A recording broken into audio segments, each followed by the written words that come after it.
All right, so let's talk a little bit about force and motion and what our vehicle is going to need to help mouse.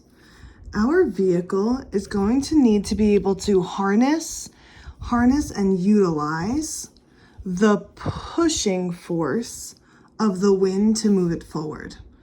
So somehow I'm going to need to harness or collect the wind to push my vehicle forward. So to do this, a few parts of your vehicle will be important. So I want you to look at that photograph right there. Think about wind energy. Think about what you know about push forces. Which part of that car is going to be important to help harness wind energy? First, you will need an effective wind capturing device. This could be anything from a sail to a windsock. I can see here that this person used tinfoil to come up with their sail. So whatever wind capturing device that you're going to use is your choice. So I'm going to need to harness the pushing force of the wind to cause your car to move forward. When considering possible materials and designs, try blowing into the sail or sock.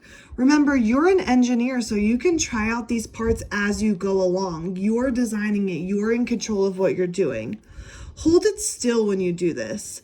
Does a lot of air blow back into your face or only a little? You will want the device to push a lot of air back at your face. In addition to being able to harness the wind well, your car will need to be able to roll easily.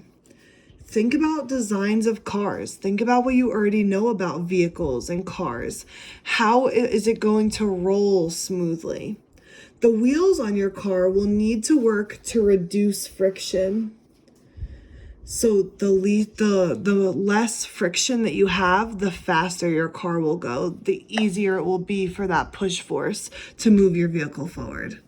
The more smoothly the car rolls, the more the pushing force of the wind will be applied to the forward motion of the car, rather than working to overcome friction, right? We want all the energy to be in the push force of it smoothly moving forward, not working against friction to try to get those wheels turning.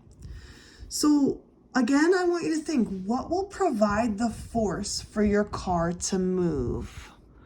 Which force are we going to use for our car to move? A couple other questions you can consider. Sometimes force is applied to an object, but it doesn't move. What could cause this to happen to your car?